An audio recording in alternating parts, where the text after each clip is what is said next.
Buenas tardes en Caracas. Buenos días aquí, que al mediodía todavía es de mañana. Por supuesto, agradecer esta maravilla de escenario que tenemos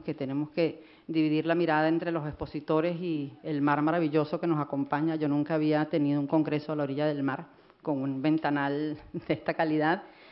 Y bueno, como se verá, aquí estamos las representantes del Caribe, las dos penchaquetadas, abrigaditas, para, paliar el frío de La Coruña. Cuando yo le preguntaba a Alfredo en la exposición anterior sobre el tema de las historiografías regionales, es que básicamente en el caso de Venezuela y seguramente también en el caso de la Nueva Granada, uno de los problemas, como en casi todas nuestras historiografías, es que inicialmente la historia de las independencias se escribió en código nacional, en código nacionalista,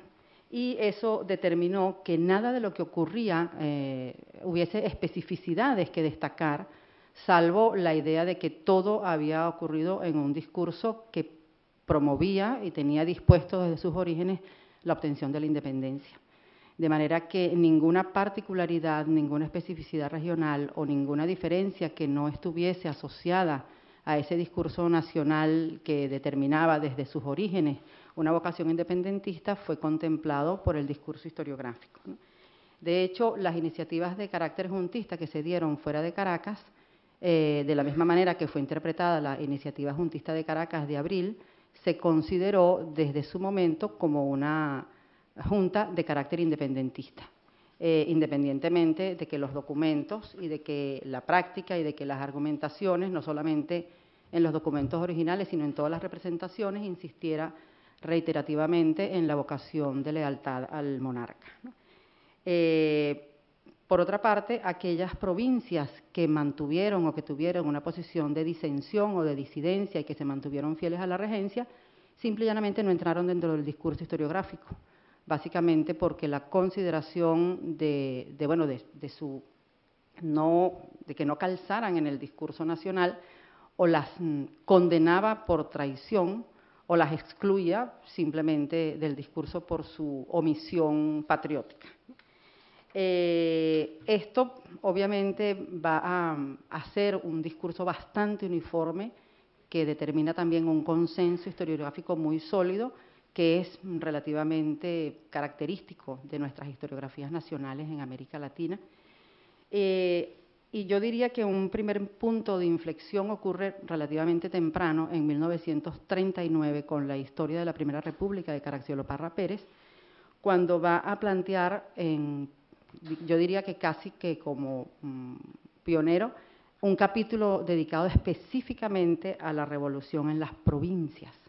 como una clasificación o como una manera de expresar que hubo un proceso que tuvo dimensiones distintas y que había necesidad de atender sus especificidades locales, ¿no? El punto está en que en esa primera aproximación ya se inserta o ya se coloca como calificación el hecho de que había manifestaciones de tendencias autonómicas y que en algunos partidos o distritos capitulares el municipalismo logrará la desmembración de ciertas entidades políticas y la formación de nuevas provincias. Digamos que entonces, historiográficamente, esta primera determinación, esta primera vinculación o caracterización autonómica y municipal estaría en la obra de Parra Pérez.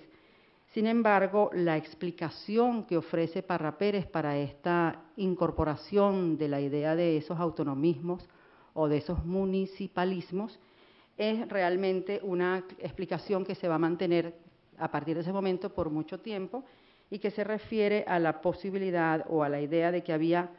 viejas rivalidades, rencillas provinciales y tensiones y aspiraciones autonomistas de las localidades que simplemente se pusieron en evidencia en 1810. Y se explica que todo eso ocurrió, y lo dice textualmente, para dirimir viejas rencillas o solventar rivalidades territoriales, que algunas de ellas podían ser del siglo XVI, otras del siglo XVII, y que todas ellas habían sido como consecuencia de jurisdicciones impuestas por la administración metropolitana. Es decir, que el tema de los enfrentamientos de carácter local o de las diferencias de carácter municipal que se expresan en el contexto de la independencia tendrían su origen en las imposiciones territoriales de las autoridades metropolitanas. Digamos que esa es la explicación seminal de lo que sería esta interpretación de carácter historiográfico que se va a dar a mediados muy tempranamente en el 39 y que se va a sostener con bastante regularidad en el discurso historiográfico venezolano, que va a destacar la peculiaridad de experiencias regionales o de experiencias locales en el proceso de independencia. Obviamente, y de allí mi consulta o mi curiosidad respecto a lo que ocurría en México, tiene que ver que en el caso de Venezuela el desarrollo de las historiografías regionales, o sea, el surgimiento del interés por tratar de ampliar la mirada no solamente desde la perspectiva nacional o desde la perspectiva central, sino desde las experiencias particularmente o de las experiencias locales, permitió que no solamente durante mucho tiempo se reiterara la explicación de Parra Pérez, sino que comenzasen a surgir explicaciones que trataban de interpretar esas vocaciones autonomistas o esas particularidades regionales, más bien como la expresión de proyectos autonomistas que tenían su expresión en la presencia de intereses regionales que tenían características económicas, particularidades políticas y que tenían también su expresión en redes sociales que fueron las que, en todo caso, los intereses políticos, los intereses regionales y estas redes sociales habían determinado la ubicación en uno u en otro espacio en el momento de la independencia. Eso lo podemos advertir básicamente en los estudios historiográficos que se han hecho sobre el caso de Maracaibo, el caso de Coro y el caso de Mérida. Yo me voy a permitir, como que no hice lo que tenía que hacer. Yo quiero la otra figurita, la que viene, el mapa. Ajá, no. Allí. Sí, este es un mapa de lo que eran las provincias en la Capitanía General de Venezuela para el momento de 1810. Entonces, cuando me refiero al caso de Coro, que sería esta, ya. No era este, el que querías poner. Este que está aquí. Es que no se le debe dar a la... Este es Maracaibo, aquí está Coro, que serían las dos provincias, o en el caso de los donde se han desarrollado estudios de carácter de historia regional que han tratado de especificar, digamos, en una explicación menos casuística y menos contingente, la presencia de posiciones distintas a las que surgieron en Caracas, ¿no? La otra cosa que me parece que es importante destacar de este esfuerzo de las historiografías regionales más recientes ha sido que, a diferencia de lo que se mantuvo durante mucho tiempo en el discurso historiográfico, fue tratar de establecer una asociación, una relación, una vinculación, una discusión respecto al proceso que no solamente lo remitía a Caracas,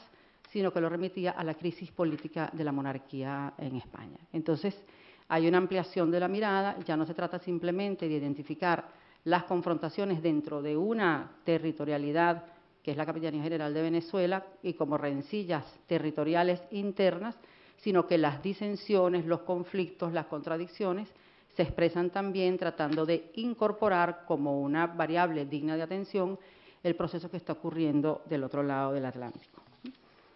Bueno, es este el espíritu que yo quisiera transmitir dentro de los comentarios que quisiera hacer sobre el proceso en el caso de la Capitanía General de Venezuela, para identificar cómo es que dos provincias, seguramente las más importantes, no solamente por su dimensión geográfica, porque no son las más grandes,